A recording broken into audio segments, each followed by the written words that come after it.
Well, that answers my question. What do you think the world will look like post-disclosure? But I get the feeling we've been given just a little taste in the last couple of years with some things disclosed. But I get the feeling that that's just to keep the masses happy, and this could drag on for years and years and years. Well, my point of view is Robert Bigelow of Bigelow Aerospace. He told 60 Minutes 4 years ago, 3 years ago, disclosure. That happened in the 1940s with the headline, Flying Saucer Crashes on the Ranch. We have been having disclosure around this planet with thousands of books, thousands of newspaper photos, all of it since World War II. What we are waiting for is official confirmation from the world governments to all of the people at the same time. We are not alone in this universe, and we never have been.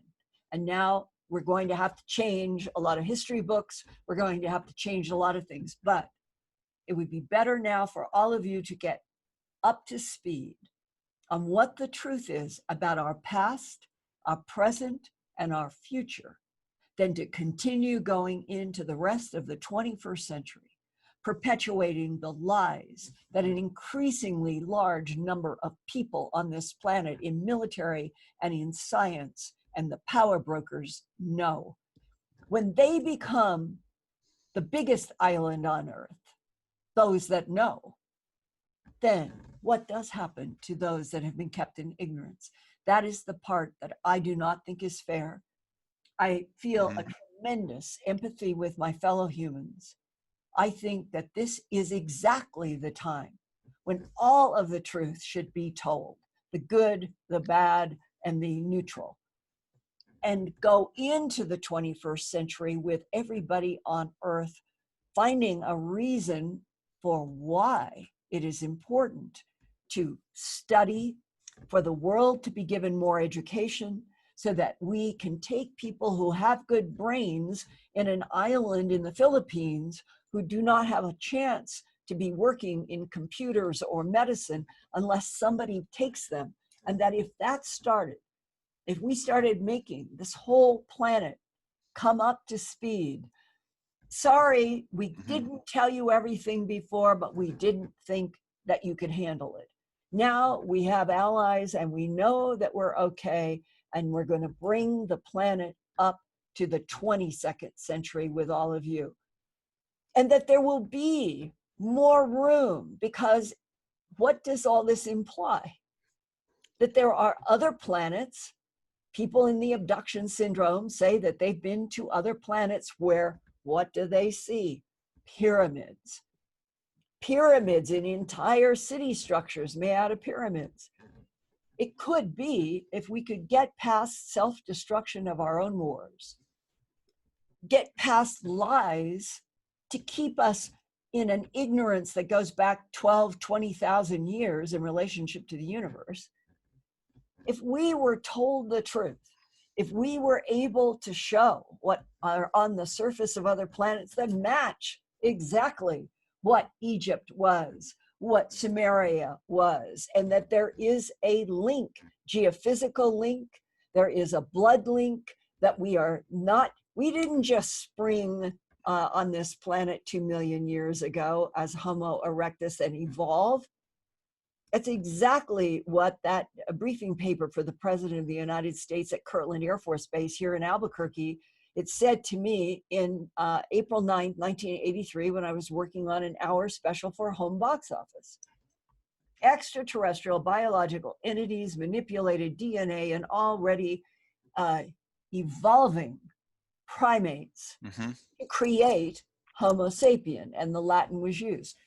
That is the single most fundamentally important and truthful sentence that perhaps I've ever been shown. That's where it all starts. Right. Earth has been used as a laboratory. That a DIA guy told me in December of 1999, Linda, our government has proof. 3 competing extraterrestrial civilizations have been mixing and matching genes and terraforming this planet as a laboratory 2/3 deep water for at least 270 million years. And when I said, sir, what is the proof? He said, Linda, I'm sorry, that is too dangerous for me to tell, for you and for me. That intrigues me. What would be so dangerous about knowing the absolute fundamental proof of 3 competing extraterrestrial civilizations on our planet for at least 270 million years, goes back before the time of the dinosaurs? He told me, we know for a fact the dinosaurs were an 85 million year experiment by the Ebens, the ones with the pear-shaped heads and gray skin, but they are not the only ones. Well, why would they have an 85 million year experiment with dinosaurs on the planet if there are 2 other competing civilizations? When you get to what I think are beginning to be the layers of real, honest truth about the history of this planet, the mysteries and the questions begin to expand exponentially.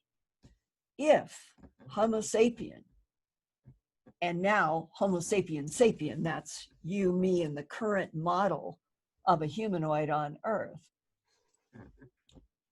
if we are the result of experimentation by one of 3 competing civilizations, what are they competing over? What is the fight over? And why in a fight of 3 extraterrestrial civilizations wanting to use a watery planet as a laboratory? That seems also another 2 + 2 = 4. There probably aren't many planets like this. No. Special planet, special conditions. You can mix and match genes in anything you want to here, just by collecting genes. And if you know how to do genome sequencing, which clearly the ETs do, you can make anything you want. What is at the root of their conflict that would give us insights about 270 million years of mixing and matching genes and harvesting metals, gold, from our planet?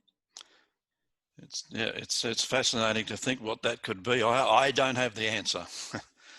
Well, it's this big. It is this big. This is not just the Earth, but where we are at such a huge disconnect. Are we literally actually going to go through the 21st century with people? Elon Musk is going to get a settlement on Mars. There's a bunch of nations that want competition on the moon now. They want bases there. Maybe the ETs that have been inside of the moon for millions of years have decided, okay, time for us to move on to another location in the solar system. Let Earth fight over the moon. What is going to be the international relationship on Mars? It's already started. And the idea of 6 o'clock news, it takes 8 minutes for light to travel from the Earth to Mars. It takes 8 minutes for it to come back. So we can have 8-minute delayed news from Mars. And to even try to imagine, you, me, and the listeners, that we would go from 2019 to 2100, the next 80 years, putting up with a huge lie, a huge con by the power brokers on Earth, that humans are the only intelligent life form in this universe. I mean, it's so absurd as I say those words. Yeah. And therefore, this is the revolutionary moment. Everybody feels it. It's taking place around the world in the political chaos. There is agitation everywhere.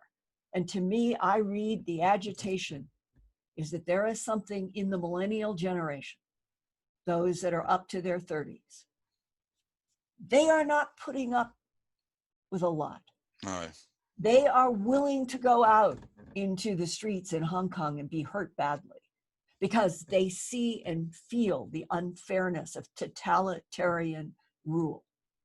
The United States is on some kind of a razor's edge right now. Are we going to go toward totalitarian fascism, where the government and the corporations rule everything? Is that possible? That this beautiful experiment with democracy and freedom, it's less than 300 years experiment, that the way things are slipping and sliding, that we would, as a nation, allow ourselves to become totalitarian? Is that possible? And this is when, to me, not only is it inevitable, if we're going to survive, if the United States of America is going to survive as a democracy, we have to lead the headline. We are not alone in this universe. We never have been. Yes, we have lied. We have had policies of denials. And in the beginning, it was because we didn't know what we were dealing with. And now we can introduce to you 4 allies. And once you know we have 4 allies, and we're going to move out into space, and there will be a real space force,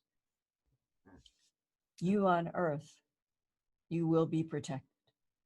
But we are moving into the rest of this century into a brand new frontier, exactly like Star Trek. We're going to be going out, and it will be public what we've been doing secretly. Mm-hmm. That might give the United States a chance to remain a democratic republic if they told the whole bloody truth. Yeah.